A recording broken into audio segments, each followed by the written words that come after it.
رمضان شریف کے حوالے سے کہ مجدد صاحب رحمۃ اللہ علیہ فرماتے ہیں کہ 15 شعبان کے بعد انوارات الہی میں ایسا ایک طلوع ہوتا ہے، ایسی شانیں آتی ہیں کہ جو جس طرح صبح صادق کے بعد سورج چڑھنا شروع ہوتا ہے اور یہ چڑھتے چڑھتے چڑھتے جب رمضان کی چاند رات آتی ہے، مطلب رمضان شروع ہوتا ہے، تو یہ یعنی انوارات عروج پہ آ جاتے ہیں اور رمضان میں عروج پہ ہوتے ہیں اللہ پاک کی رحمتیں اور انوارات۔ تو یہاں خاص طور پہ شعبان کا مہینہ ایسا ہے جس کو آپ صلی اللہ علیہ وسلم نے اپنے سے منسوب کیا کہ یہ میرا مہینہ ہے، اس کی امپورٹنس آ گئی۔ دوسرا پھر رمضان کی امپورٹنس ہم سب جانتے ہیں، ہر سال اس کا ذکر بھی کرتے ہیں، مگر تھوڑا سا عرض یہ کرنا ہے کہ ابھی تک ہماری عادت ہے کہ ہم رسماً ذکر کرتے ہیں اور اس کو رسماً سنتے ہیں اور رسماً اس کو یعنی اسی سطح پہ رکھتے ہیں، کبھی اس حقیقت پہ غور نہیں کرتے۔ یہ تو ہم ضرور مانتے ہیں کہ جی رمضان ہے، بہت بابرکت ہے اور نفل کا درجہ فرض ہے اور فلاں فلاں فلاں اپنی جگہ پہ، میں تھوڑا سا بیٹھ کے رمضان کے آنے سے پہلے تھوڑا اس نقطے پہ سوچیں کہ کیا وجہ تھی کہ آپ صلی اللہ علیہ وسلم 3 مہینے پہلے ہی فرما رہے ہیں اللہم بارک لنا فی رجب و شعبان و بلغنا رمضان،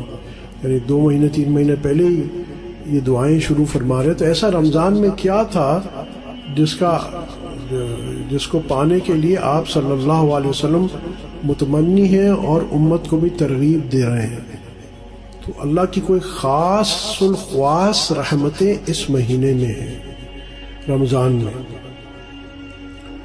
اس پہ ذرا سوچیے، اس پہ تدبر کیجیے، اسپینڈ اے گڈ 10-15 منٹس تھوڑا اس تدبر پہ کہ یہ اتنی رمضان کی اللہ پاک نے بار بار جو فرما رہے ہیں تو اس میں ہے کیا، ذرا سا ایک بات۔ دوسری بات یہ کہ پھر اتنی بابرکت اگر ایک کوئی مہینہ ہمیں مل رہا ہے تو اس کی پریپریشن آج سے شروع کرنی چاہیے ہمیں۔ جب بھی کوئی بڑا ایونٹ آنے والا ہوتا ہے تو ہم اس کی تیاری پہلے سے کرتے ہیں۔ اگر گھر میں کوئی شادی ہے تو آخری دن اس کی تیاری نہیں شروع ہوتی، اس کی تیاری کتنی پہلے سے ہو جاتی ہے کہ جی وہ کارڈ کیسے چھپے گا، اس میں کارڈ میں کیا لکھیں گے، پھر وہ تقسیم کس طرح ہوگا، اور پھر کون سا پروگرام ہوگا، پھر اس پروگرام میں کون سی ڈشز ہوں گی، کتنی پہلے تیاری ہوتی ہے۔ حالانکہ مثال کے طور پہ ولیمہ ہے تو وہ 3 گھنٹے کا ایک ایونٹ ہے، مگر اس 3 گھنٹے کے ایونٹ کے لیے ہم کتنا پہلے سے تیاری شروع کرتے ہیں۔ کوئی بھی ایسی بات ہوتی ہے تو میں صرف ایک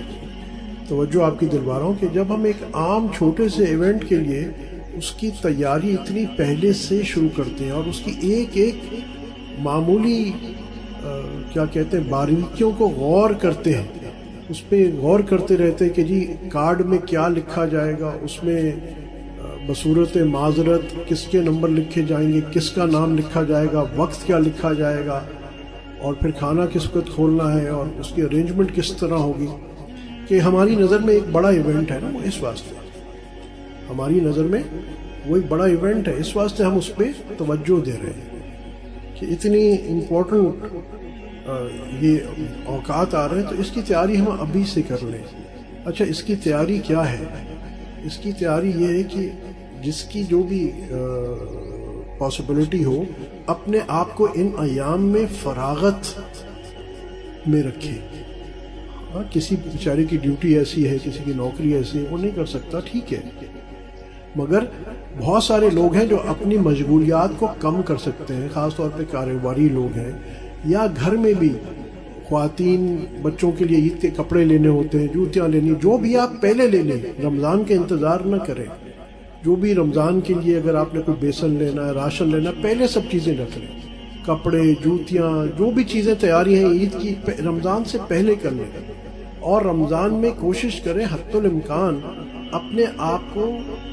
اللہ کے ساتھ 1-to-1 ریلیشن شپ بنانے میں محنت کرنے کے لیے فارغ رکھیں اپنا وقت، تاکہ آپ کا وقت یہ قرب الہی کے حصول میں گزرے۔ جب اتنا بڑا اللہ کی عطا کا مہینہ آ رہا ہے جس کے لیے آپ صلی اللہ علیہ وسلم تیاری فرماتے تھے، تو کیا ہمیں تیاری نہیں کرنی چاہیے؟ کوشش کیجئے کہ اپنے آپ کو جتنا فراغت کروا سکتے ہیں رمضان میں، اور پھر رمضان میں یہ افطار پارٹیاں اور اس کا وقت نہیں ہے۔ اب باقی سال پڑا ہے، آپ ایک دوسرے کے گھر ضرور جائیے، کھانے کھائیے، سب کچھ کیجیے، یہ افطار پارٹیاں اور اس میں ویسٹ نہ کریے اپنا ٹائم۔ یہ تو وقت، یعنی رمضان کا ایک ایک لمحہ قیمتی ہے، اس میں اپنا میل جول بھی مختصر رکھیں۔ اسی واسطے سب دوستوں کو پتہ ہے، اس فقیر کا بھی معمول ہے کہ رمضان میں ما سوائے آخری عشر کے اعتکاف کے، اس کے علاوہ نہ کوئی بیان ہوتا ہے، نہ کوئی ملاقات ہوتی ہے، نہ لوگوں کو میں کہتا ہوں اپڈیٹس اپنی بھیجیں، انلیس کوئی بڑا کوئی مسئلہ ہو جائے، نہ اپڈیٹ بھیجیں، نہ ملاقات، نہ کوئی بیان۔ بس آخری عشر میں وہ جو ہے وہ اپنا اعتکاف کے بیانات ہوتے ہیں، یا اعتکاف میں ملاقات وہ اپنی جگہ پہ ہوتی ہے، بس وہاں تک، تاکہ رمضان میں اپنے آپ کو یکسوئی کے ساتھ فارغ رکھیں اللہ کی رحمتوں کے لیے، جو نبی کریم صلی اللہ علیہ وسلم کا طریقہ تھا۔ نہیں، آپ فضائل اعمال میں بھی پڑھتے کہ آپ صلی اللہ علیہ وسلم جب رمضان کا مہینہ آتا تو اپنا بستر سکیل لیتے، حالانکہ سارا سال ہی آپ سے عبادت فرماتے، مگر رمضان میں اور زیادہ اہتمام سے بستر ہٹا لیتے، اور آتا ہے کہ لنگی کس لیتے۔ کیا مطلب ہے کہ عبادات کے لیے اپنے آپ کو اور چست کر لیتے، حالانکہ ان کی تو پہلے ہی عبادات اتنی زیادہ تھی، مگر رمضان کا اہتمام اس قدر فرماتے۔ یہ بھی تو ایک چیز ہے، انشاءاللہ ہم اگر کوشش کرنا شروع کر دیں، جتنا ہم سے ہوتا ہے رمضان کا اہتمام شروع کر دیں، ٹھیک ہے، تو اس میں انشاءاللہ اللہ پاک بھی جب یہ دیکھے گا کہ یہ میرے اس بابرکت مہینے کے لیے، میرے قرب کے لیے ابھی سے کوشش اس نے شروع کر دی ہے کہ میں اپنے سارے کام، کپڑے سلانے میں پہلے کر لوں، سب کام پہلے کر لوں، تاکہ میں اللہ رمضان میں بس تو ہوں اور میں ہوں۔ بس ہمارے اکابرین کا آپ دیکھیے رمضان میں معمول یہ رہا ہے کہ مستقل عبادات میں مشغول رہیں، اور اس مہینے کو خاص طور پہ قرآن کی تلاوت سے خاص نسبت قرآن پاک سے ہے۔ امام ابو حنیفہ رحمۃ اللہ علیہ کا آتا ہے کہ غالباً 61 قرآن شریف رمضان میں ختم فرماتے تھے، ایک صبح اور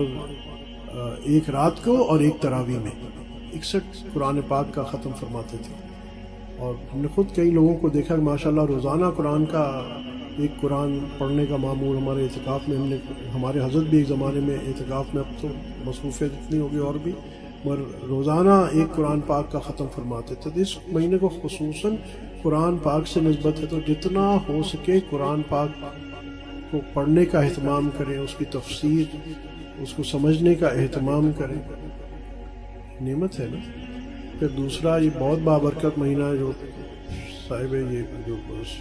سلوک طے کر رہے ہیں وہ مراقبہ اپنا زیادہ سے زیادہ کریں۔ اس جتنے انوارات، فیوزات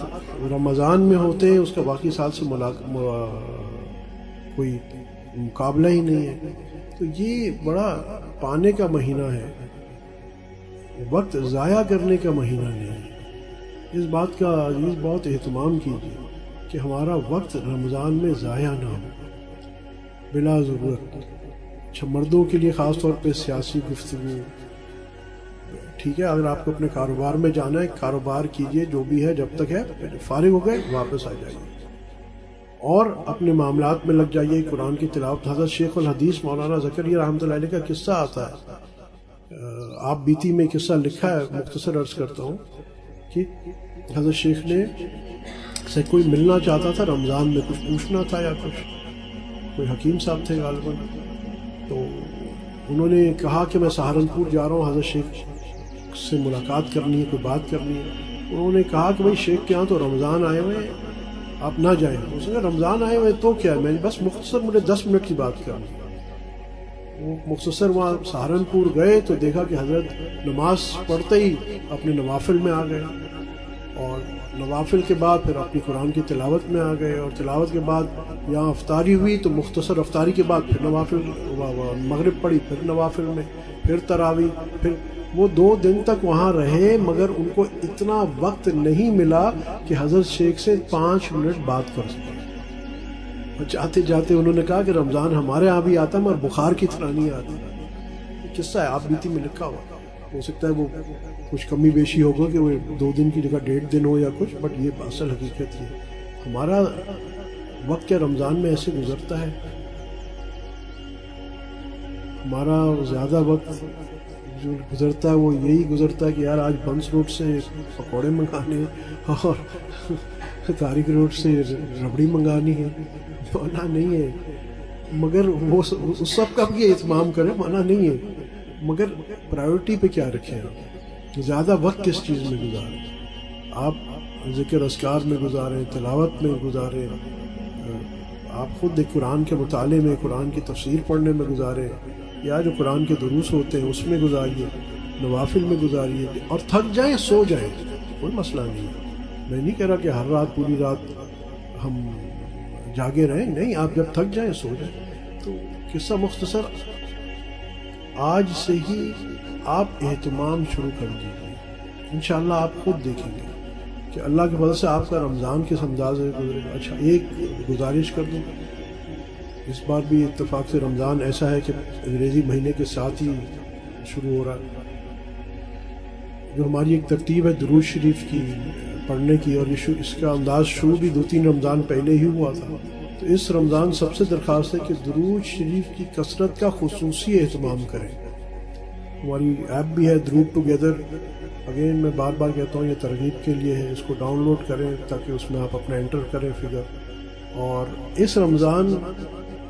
جیسے ہم 2-3 کروڑ تک پہنچے، اللہ کرے ہمیں 10-15 کروڑ تک رمضان میں پہنچا دے، کیا مشکل ہے، مگر اس میں ایفرٹ کریں۔ اس وقت کئی جگہ سے یہ بات آئی کہ اللہ کا جلال ٹھنڈا کرنے کی جو صورت ہے وہ نبی کریم صلی اللہ علیہ وسلم پہ درود شریف بھیجنا ہے، رمضان میں بالخصوص۔ دیکھنا ہر انسان ہے، قرآن پڑھے گا ایک حد تک پھر تھک جاتا ہے، تو پھر جب تھک جائے تھوڑا تو بے شک وہ اپنی درود شریف کی تسبیح شروع کر دے بالخصوص۔ تو انشاءاللہ آپ اس کے انوارات، اس کی برکات، اللہ کی رحمت خصوصی، اللہ نے چاہا تو آپ خود محسوس کرو گے، خود دیکھو گے اپنی زندگیوں میں، اور جیسے وہ کہتے ہیں نا گیم چینجر، گیم چینجر، رمضان کا مقصد بھی یہی ہے کہ ہماری زندگیوں کا گیم چینجر ہو، گیم چینجر ہو۔ تو اس رمضان کو تہیہ کریں کہ انشاءاللہ اللہ میری زندگی کا بھی ایک گیم چینجر بنا دے۔ ابھی تک جو غفلت کی زندگی گزر گئی اللہ اسے معاف فرما، مگر آئندہ اللہ میری زندگی کا دھارا ڈائریکشن بدل دے، اس ڈائریکشن میں مجھے لے جا جو جس کے لیے تو نے خود پسند کیا ہے، جو تو نے مجھے حکم کیا ہے، اپنی محبت کے لیے، آپ صلی اللہ علیہ وسلم کی محبت کے لیے، معرفت کے لیے، اللہ کی پہچان کے لیے۔ یہ پورا ایک ڈومین ہے جس کو آج ہم بھول چکے ہیں، ان ٹوٹیلٹی بھول چکے ہیں کہ ہم پیدا ہی کیوں ہوئے تھے، اپنا مقصد حیات بھول چکے ہیں۔ میں بار بار عرض کرتا ہوں یہ باتیں میں اس واسطے نہیں کرتا کہ کسی کو تان کرنا یا کرٹیسائز کرنا، صرف اس واسطے عرض کرتا ہوں تاکہ ہماری اویئرنیس آ جائے، ہم یہ کم از کم اتنا تو ماننے یا سمجھنے والے ہو جائیں کہ جو ہماری حالت ہے یہ صحیح نہیں ہے، ہماری حالات صحیح نہیں ہیں، اور اگر اب یہ اللہ نے ایک اپرچونٹی دی ہے کہ ہم اپنے حالت صحیح کر لیں، اور سب سے اہم حالات سے کیا معنی ہے، صرف حالات یہ نہیں ہے کہ سبزی ڈبل ہو گئی ہے یا پیٹرول مہنگا ہوگا، یہ تو مہنگا ہو سستا ہو 10-20-50 سال میں یہ سب ختم ہو جائے گا، مگر کبھی میں نے سوچا کہ میں نے مرنا بھی ہے، اصل حال تو میرے پاس تب آئے گا کہ جب میں مر جاؤں گا، اور پھر پتہ نہیں کب تک قبر میں، لاکھوں سال تک، یا جب تک قیامت نہیں آتی، اور پھر قیامت آ گئی تو اللہ کو حساب دینا ہے، پھر اللہ پاک جو آج میں کر رہا ہوں، جو بوؤں گا کاٹوں گا، اللہ پاک ہماری کوتاہیوں سے درگزر فرمائے، ہمیں معاف فرمائے، اور ہمیں کوشش تو کرنی چاہیے۔ ہم کہتے ہیں اللہ غفور الرحیم ہے، اس کے معنی علماء کیا فرماتے ہیں کہ ہم اپنی کوشش کریں اور پھر اللہ کی رحمت پہ توکل کریں، نہ کہ گناہ کرتے جائیں اور جرت سے کہیں جی اللہ غفور الرحیم ہے۔ یہ بے ادبی ہے، یہ بے ادبی ہے، یہ بلکہ یہ اور باعث پکڑ ہے کہ یعنی تم ایک تو اللہ کی حکم عدولی کرتے ہو اور پھر اوپر سینہ تان کے کہتے ہو جی اللہ غفور الرحیم ہے، جیسے وہ پابند ہے تمہیں معاف کرنا۔ لیکن اللہ پاک کسی چیز کا پابند نہیں ہے، اس کی رحمت ہے ٹھیک ہے، مگر یہ تہیہ کر لیں کہ انشاءاللہ اللہ اپنے فضل سے اس رمضان کو گیم چینجر بنا دے۔ چاند رات شروع ہوتے ہی بلکہ روز کریں، بالخصوص جو رمضان کی راتیں شروع ہو جائے اس میں روز کریں، مگر شروع ہوتے بالخصوص 2 رکعت نفل توبہ کے پڑھے، 2 رکعت نفل حاجت کے پڑھے۔ نفل توبہ اللہ میرے سارے گناہ معاف فرما دے، تاکہ آپ رمضان شروع ایسے حالت میں کریں کہ آپ پاک صاف ہوں اور اللہ کی رحمت بھرپور آپ پہ متوجہ ہو، اور پھر اللہ سے مانگیں۔ جب آپ نے گناہوں پہ توبہ کر لی تو یعنی اللہ سے دوستی کر لی، جب دوستی کر لی تو پھر اللہ سے مانگیں، حاجت کریں کہ اللہ اب میری زندگی تو صحیح رخ پہ موڑ دے۔ یاد رکھیے ہم کمزور ہیں، اللہ کر سکتا ہے، میں نہیں کر سکتا، اللہ کر سکتا ہے۔ یہ ریلیشن شپ اللہ سے بنانی ہے، اور یہ اپنے دل کو بتانا، دل کے اندر بتانا ہے کہ کرنے والی ذات اللہ کی ہے۔ میں سمجھتا ہوں کہ میں تبدیل نہیں ہو سکتا، میرے مسائل حل نہیں ہو سکتے، میں بہت ساری چیزیں چھوڑ نہیں سکتا، نیکیاں کر نہیں سکتا ہوں۔ اللہ کروا سکتا ہے، اللہ چھڑوا سکتا ہے، اللہ مجھے توفیق دے سکتا ہے۔ میں مانگ تو سکتا ہوں نا، اور اپنی سی چھوٹی موٹی کوشش کر لوں، مدد اس کی آئے گی۔ یہ رمضان کے حوالے سے بہت ضروری ہے، بہت ضروری ہے کہ رمضان کے حوالے سے آج سے پریپریشن کریں، آج سے استغفار کی کثرت شروع کریں کہ آپ جب رمضان تک پہنچے، یہ جو انوارات کے سورج، جیسے مجدد صاحب نے فرمایا رحمت کا سورج طلوع ہو رہا ہے، تو رمضان انٹر کرنے سے پہلے ہی آپ بالکل اللہ کی رحمتوں کے لیے بالکل تیار ہوں، ان کو جذب کرنے کے لیے بالکل تیار